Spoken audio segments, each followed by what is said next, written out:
ঈদের এই সময়টা সবাই শহরে ঘুরে বেড়াচ্ছে, মজা করতেছে, আনন্দ করতেছে, আর আমি আসছি আমার দাদু বাড়িতে গ্রামে। তবে এখানে এসেও বেশ মজা আর এনজয় করতেছি সবাই মিলে। এবার ঈদে আমার বেশ কয়েকটা জামা হয়েছে, তার মধ্যে আমার পছন্দের আরেকটা আউটফিট হচ্ছে এটা তাফসি আউটফিট পেজের ওনার তাফসি আপু আমাকে গিফট করছে। এইটাই আমার ঈদের সেকেন্ড দিনের লুক। গ্রামে আসছি তো কি হয়েছে, ঈদের নতুন জামা কি পরবো না বলো? ঈদের ড্রেস পরে গ্রামে আজকে ঈদ পালন করব, বাগানে ঘুরে বেড়াবো। ছোটবেলা থেকে তো আমি এই বাড়িতে গ্রামে ঈদ করতাম, আর বিয়ের পর 2বার হলো ঈদ করতেছি শহরে। যাই হোক, গ্রাম বা শহর, ঈদ তো ঈদই। নতুন জামা পরে আমি একদম রেডি। আমার দাদুর মাটির বাড়িটা কিন্তু ভীষণ সুন্দর, একদম বড় সড়ো। আগে তো অনেক গাছ ছিল, এখন বেশিরভাগ গাছই কেটে ফেলা হয়েছে, কারণ যত্ন নেওয়ার মানুষ নাই এখানে। তবে সারা বছর মানুষ না থাকলেও ঈদের মধ্যে আমার বাপ চাচারা সবাই আসে, সবাই একসাথে হয়ে এই বাড়িতে। বাহির থেকে দেখলে তো অনেকেই বলে আমার দাদু বাড়িটা নাকি গোপাল ভাঁড়ের বাড়ির মতো লাগে। তা যেমনই হোক, আমার দাদু বাড়িটা কিন্তু আসলে ভীষণ সুন্দর, আর এই গ্রামটাও অনেক সুন্দর। আমাদের গ্রামে যদিও ঘুরে বেড়ানোর মতো তেমন পার্ক বা ঘোরার জায়গা নাই, তবে আমাদের গ্রামে বিশাল বড় বড় সুন্দর সুন্দর বাগান আছে। বাগানের দিকে যাচ্ছি, তার মধ্যে চোখে পড়লো এই বিশাল জবা ফুলের গাছ। দেখো কিরকম একদম থোকায় থোকায় ফুল ধরে আছে। তাই একটা ফুল ছিঁড়ে কানে গুঁজে নিলাম, যদিও চুরি করে নি। এটা আমার এক বড় আব্বুর গাছ। মানে আমাদের গ্রামে আশেপাশে বেশিরভাগ আমাদেরই রিলেটিভ, আর এই গ্রামে কিন্তু বেশিরভাগ বাড়ি এরকম মাটির। কি সুন্দর তাই না বাড়িগুলা? তবে নতুন নতুন ইটের দালান বাড়িও হচ্ছে অনেকগুলো। হেঁটে হেঁটে বাগানের দিকে যাচ্ছি, আর তার মধ্যে কুড়িয়ে পেলাম আম, ছোট্ট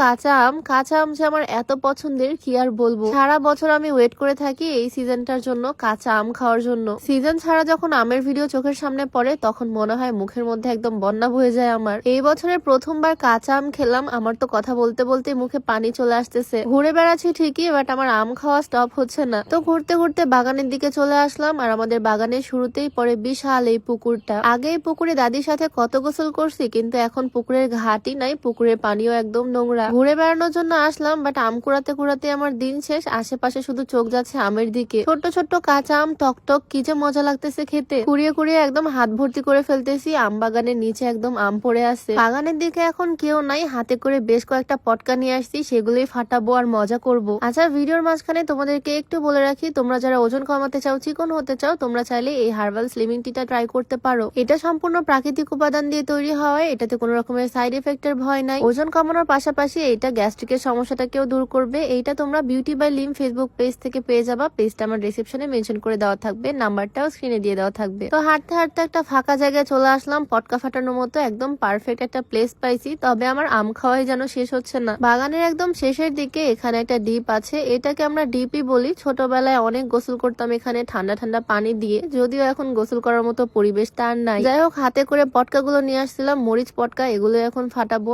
আমি কিন্তু ভাই ভীষণ সাহসী, পটকা ফাটাচ্ছি তাও আবার নির্ভয়ে নিজে নিজে চলে আসছি এরকম লুমলি ঝুমলি জামা পরে। ওড়নাটা একদম অর্গানজা ফেব্রিক্সে, তাই ভালো করে বেঁধে নিচ্ছি যাতে আমার ওড়নাতে আগুন না লেগে যায় কোনোভাবে। জামা কাপড় একদম ধরে বেঁধে নিয়ে এখন প্রিপারেশন নিচ্ছি আমি পটকা ফাটানোর। যতই সাহসী মুখে বলি না কেন, মনে মনে একটু ভয় লাগে, কারণ আচমকা আওয়াজে আমি প্রচুর ভয় পাই। কোন রকমে আগুন দিয়েই তো আমি এলাকায় আর নাই, দৌড় দিছি। 2-3 সেকেন্ড পরও ফাটতেছে না, আর ফাইনালি একদম ঠাস করে ফেটে উঠছে, আর আমিও ভয় পেয়ে গেছি। এরপর একদম একসাথে 4-5টা দিয়ে দিয়েছি, একসাথে সবগুলো একদম ঠাস ঠুস ঠাস ফাটতে আছে। দেখো জাস্ট উড়ে উড়ে যাচ্ছে এক এক জায়গায়। আমার তো মনে হচ্ছে এগুলো ভীষণ রিস্কি, তবে সবাই মিলে অনেক মজা করতেছি। এতক্ষণ ভিডিওতে আমাকে একাই দেখছো, বাট আমরা কিন্তু একা আসিনি, আমরা সবাই মিলে আসছি বাগানে ঘুরে বেড়াতে। অন ক্যামেরা আমরা কি সুন্দর তাই না? সোশ্যাল মিডিয়াতে আমাদের এরকমই দেখো, বাট রিয়েলিটিটা জাস্ট দেখো। একদম টম এন্ড জেরির মতোই একজনের পিছে একজন, সারাদিন আমরা এরকম লাগতেই থাকি। যাই হোক, আমাদের ঈদটা এভাবেই কাটতেছে, গ্রামে এসেও অনেক মজা করতেছি। তোমাদের এবার ঈদ কেমন কাটলো কমেন্টে জানিও অবশ্যই। দেখা হয়ে যাবে নেক্সট ভিডিওতে। সবাইকে আল্লাহ হাফিজ।